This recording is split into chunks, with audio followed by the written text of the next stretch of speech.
Good morning, student. Myself Ajay Gundawa, chemistry faculty. Today we'll discuss about optical activity without chiral center. That is lecture 8 in optical isomerism. Okay. So आज क्या देखने वाले हैं? Optical activity. Okay. Means mirror image. बिना mirror image का भी optical active compounds रह सकता है. मिरर इमेज लेना है तो क्या कंडीशन पढ़े थे? खैराल. ओके, जिसमें खैराल कार्बन है मिरर इमेज बनाएगा या एनाशियोमरिक पेयर बनाएगा, वो ऑप्टिकली एक्टिव रहेगा. बट अगर खैराल कार्बन नहीं रहने के बाद भी अगर ऑप्टिकल एक्टिविटी दिखाना है तो उसमें एक कंडीशन की जरूरत है. क्या है? Those the compounds are groups which shows mirror images without any chiral, they called as optical activity without chiral center compounds. Okay, so जिसमें chiral center नहीं है फिर भी वो optical active compound बोला जाएगा. उसमें एग्जांपल देखो. First one biphenyls. Okay, biphenyls means two phenyl rings attaches with each other, means these two are at perpendicular to each other. Okay, so देखो यहाँ in biphenyls all the ortho positions, mainly कौन सा positions? ortho positions. देखो ये वाला, ये para और ये ortho position. ortho positions are blocked where the bulky groups, means जिसका मास ज्यादा है वो.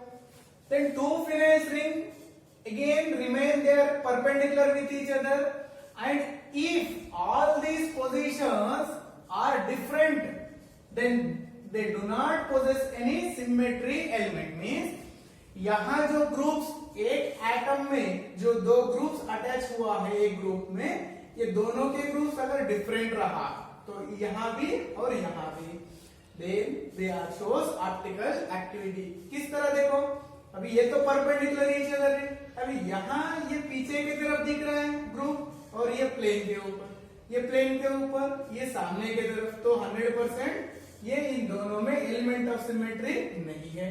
तो ये रहा एक एग्जांपल. इसका रहेगा plus compound and it shows optically active of that is biphenyl. उसी तरह सेकंड एग्जांपल देखो. यहाँ ऑर्थो पोजीशन में इस ग्रुप के बदले आयोडीन ब्रोमीन लिया गया है. Again one iodine is on the plane and bromine on the plane, and this bromine is away from the observer and it is towards to the observer. So these two are groups are in opposite positions and element of symmetry is absent. Due to absence of element of symmetry it shows optically activity. ये रहेगा biphenyls. Second one cumulines or allenes. Allenes means जिसमें दो double bond रहेगा और वो भी दो ही, याद रखो, even number of carbon. Okay, even number of double bond. जिसमें दो डबल बॉन्ड रहेगा और टर्मिनल ग्रुप्स अगर अलग अलग रहेगा तो भी वो भी क्या दिखाएगा? Optical activity. ओके, एग्जांपल देखो. CH3 CH double bond C CH CH3. तो यहाँ याद रखो ये वाला जो टर्मिनल कार्बन ये दिख रहा है ये sp2 कार्बन और ये भी sp2 कार्बन, ये वाला sp कार्बन. ओके, तो देखो दो डबल बॉन्ड एक दूसरे से कैसा है? Perpendicular. So if two double bonds are perpendicular with each other again they shows optical activity. But इसमें कुछ खैराल कार्बन है क्या? नहीं है. खैराल सेंटर से, but center is not compulsory chiral carbon रहना है. ओके, सो यहाँ खैराल सेंटर तो दिख रहा है, खैराल कार्बन नहीं है, फिर भी ऑप्टिकल एक्टिविटी दिखा रहा है. Okay, these two are examples of cumulines. Okay, अपन थर्ड और फोर्थ एग्जांपल देखेंगे. पहले इसका स्क्रीनशॉट ले लो. देखो बेटा, third one spiranes. Spiranes means having quaternary carbon. देखो ये वाला जो कार्बन है क्वाटरनरी कार्बन जिसमें रहेगा उसको बोलते हैं स्पिरेन्स. ओके, देखो ये बाइसाइक्लिक कंपाउंड्स है. इनके टर्मिनल्स पे देखो ये ग्रुप से अटैच. ये कैसा है? अपोजिट में दिख रहा है, ये towards observer and away from the observer, और ये प्लेन पे दिख रहा है. तो इनका क्या मिरर इमेज बन सकता है? जिसका भी मिरर इमेज बन सकता है वो क्या रहेगा? Optically active. Next one alkylidene cycloalkene. अभी देखो यहाँ दो रिंग्स के बदले यहाँ क्या है, एक ही रिंग दिख रहा है, तो यहाँ टर्मिनल ग्रुप देख लो अपोजिट पे है, तो ये वाला भी इसका मिरर इमेज बनेगा, तो ये भी optically active compound. So without chiral center the compound shows optical activity and their examples are biphenyls, spirenes, alkylidine, cycloalkanes. Okay, next one calculation of optical isomers. Okay, इसमें देखो तीन चीजें याद रखना है। First one, when the molecule is unsymmetrical, unsymmetrical means it can not be divided into two equal halves. अगर मान के चलो इसको बीच में से काटा गया है, अगर ये दो इक्वल मिरर इमेज दिख रहा है, मिरर इमेज दिखेगा तो उसमें एलिमेंट ऑफ सिमेट्री है, वो नहीं हो सकता। इसमें 100% क्या है, जब ये एक एक्सिस के थ्रू अगर इसको डिवाइड करें तो ये वाला पार्ट अलग अलग दिखना है, तो उसी को क्या बोलते हैं, unsymmetrical. Okay, so when the molecule is unsymmetrical, देखो number of optical isomers that is D and L isomers equal to 2 to the power n and number of mesophones कितना रहेगा, 0। so total number of isomers are 2 to the power n, where n is equal number of chiral carbon atom। okay, so यहाँ एक example देखो, 2 chloro 1 2 3 4 2 chloro butane। 2 chloro butane में देखो ये वाला carbon chiral carbon है। ओके, सो इसका unsymmetrical molecule है, तो कैलकुलेट करने के लिए क्या करना है, 2 to the power n and chiral carbons are only 1, so 2 to the power 1 is equal to 2। Okay, अभी इसमें ग्लूकोज देखो, ग्लूकोज में कितने chiral है, 1 2 3 4। Okay, again the molecule is unsymmetrical, तो इसको भी 2 to the power n, फिर n is equal to 4, so 2 to the power 4 is equal to 16 isomers। so इस ग्लूकोज का कितने आइसोमर्स बन सकते हैं, 16।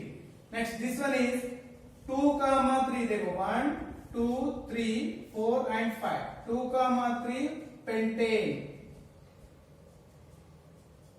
पेंटेनडायोल।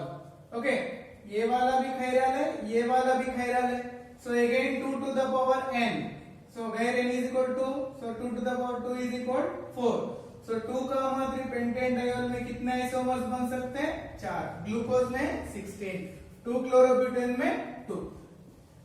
ये रहेगा कैलकुलेशन ऑफ ऑप्टिकल आइसोमर्स में फर्स्ट रूल। इसमें और दो रूल पढ़ना है, इसका स्क्रीनशॉट लेकर। देखो बच्चों, second one, again when the molecule is unsymmetrical but number of chiral carbons are even number, so देखो number of optical isomers that is DL forms is equal to 2 to the power n minus 1, mesoforms 2 to the power n upon 2 minus 1, so total number of isomers are equal to 2 to the power n minus 1 plus 2 to the power n upon 2 minus 1। so यहाँ example देखो, tartaric acid, tartaric acid में कितने chiral carbon दिख रहे हैं, 2। तो अभी calculate करो, first one 2 to the power n minus 1, where n is equal to 2 to the power 2 minus 1 is equal to, second इसमें मीजो देखो 2 to the power n, n where n is equal to, so 2 upon 2 minus 1, so 2 upon 2 1, 1 minus 1 0, so 2 to the power 0 is equal to 1, so 2 and plus 1, so total number of optical isomers are only 3, so इस tartaric acid में कितने isomers रह सकते हैं, 3।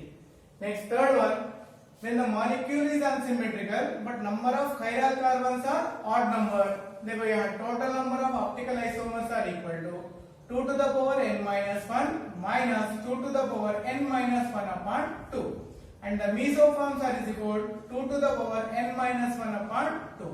When these two are added with each other, these two gets cancelled and remaining are 2 to the power n minus 1. So if odd number, then just remember this portion, that is 2 to the power n minus 1. This is about calculation of optical isomers. Now we'll continue geometrical isomer. देखो बेटा, next one geometrical isomerism. ये topic किस में रहेगा? Stereo isomerism में रहेगा। It is two types, one is optical and second one geometrical. देखो इतने लेक्चर में अपन पढ़े स्टीरियो आइसोमरिज्म, आज के लेक्चर में पढ़ने वाले geometrical isomerism. So the isomerism which possess the same structural formula, क्या है? Structural formula is same and differ in the spatial arrangement of the groups around the double bonded carbon atom. Okay? जिसमें double bond carbon रहेगा उसमें ही geometrical isomerism रहेगा। उस carbon के ऊपर जो एटम्स और ग्रुप्स रहेगा उनके अरेंजमेंट की वजह से क्या मिलेगा? ज्योमेट्रिकल आइसोमरिज्म मिलेगा। Okay, the isomerism shown by mainly alkenes and their derivatives. Okay, so alkenes and their derivatives में भी क्या क्या मिलेगा? ज्योमेट्रिकल आइसोमरिज्म मिलेगा। अगर देखो यहाँ एक अल्कीन लिया गया है, इसमें कितने वैलेंसीज रहेंगे? एक कार्बन के ऊपर, इस तरफ दो, इस तरफ दो। अगर ये दोनों भी ग्रुप्स डिफरेंट रहा तो ही ज्योमेट्रिकल आइसोमरिज्म बनेगा।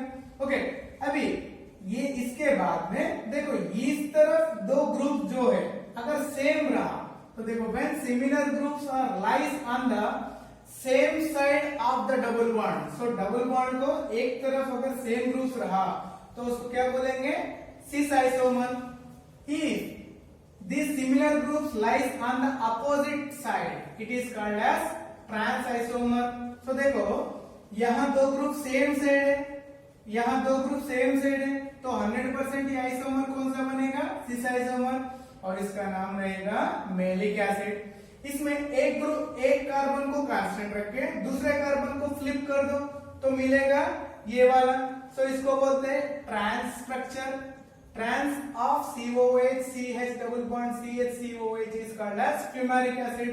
देखो दोनों का molecular formula same, so molecular formula same, structural formula is same, but arrangement of atoms around the double bond is different. So due to this arrangement will get two isomers, one is cis and one is trans. Cis को किसको बोलेंगे?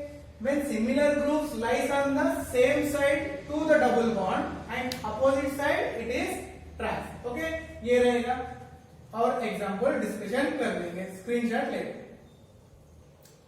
देखो बेटा second example citraconic acid and mesaconic acid. इसमें देखो दो COH group एक ही तरफ है। ओके, तो ये बनेगा सिस आइसोमर और इसमें अपोजिट साइड में है तो ये बनेगा trans isomer. So cis citraconate trans mesaconic acid. Next third example 1,2 dichloroethylene. Okay, no ये दो क्लोरीन एक तरफ है तो इसको बोलेंगे सिस आइसोमर, और इसमें देखो दो क्लोरीन्स और दो हाइड्रोजन अपोजिट लोब्स में है तो इसको बोलेंगे trans. So cis 1,2 dichloroethylene and trans 1,2 dichloroethylene. Next fourth example 2 butene. देखो इसमें एक ही तरफ CH3 है और दूसरे तरफ हाइड्रोजन है तो ये हो जाएगा सिस और ये हो जाएगा ट्रांस। ओके, बट कंडीशन क्या है? जो ग्रुप्स रहेंगे दोनों के दोनों एक कार्बन के ऊपर, तो दो ग्रुप भी कैसा रहना है? Different. If they are same then geometrical isomerism is does not takes place. So ये रहेगा ज्योमेट्रिकल आइसोमरिज्म। अभी इसके ऊपर से अपन थोड़े डिफरेंसेस देखेंगे सिस और ट्रांस में। देखो बेटा distinction between cis and trans isomer. तो इसमें देखो जनरली सिस आइसोमर एग्जांपल है मेलिक एसिड। मेलिक एसिड का ऑलरेडी स्ट्रक्चर देखे थे अपन। Cyclizes on heating. देखो मेलिक एसिड को अगर हीट करेंगे तो उसमें से क्या निकल जाएगा? Water molecule. वाटर मॉलिक्यूल निकलते ही क्या बन रहा है? उसका anhydride. Okay, but when trans isomer heated it does not form its anhydride. तो सिस आइसोमर में एनहाइड्राइड क्यों बन रहा है? Both the COH groups are present on same side, but in trans both are opposite side. So when cis isomer is heated it is cyclizes, but when heated trans isomer it does not form its anhydride. Second, the cis isomer of a symmetrical alkene has a definite dipole moment but trans isomer is 0. क्यों? देखो cis 1,2 डाइक्लोरोइथाइलिन H C double bond C Cl Cl इसमें इसका electronegativity और इसका electronegativity difference देखो ज्यादा है, तो यहाँ का इलेक्ट्रॉन इस तरफ आ सकता है, यहाँ का इलेक्ट्रॉन इस तरफ भी, so dipole moment is not equal to 0. तो इसका सिस का कितना हुआ 1.19, बट ट्रांस में क्या हो सकता है, ये अपोजिट हो सकता है देखो. ओके, सो ये इस तरफ इलेक्ट्रॉन खींचेगा, ओके ये इस तरफ इलेक्ट्रॉन खींचेगा, तो नेट रिजल्ट कितना हो जाएगा 0. सो cis isomer of a symmetrical alkene has a definite dipole moment but trans isomer is 0. This is about distinction between cis trans, that is in geometrical isomerism. अगर आपको मेरा वीडियो अच्छा लगता है तो लाइक करो, सब्सक्राइब करो, शेयर करो. Thank you.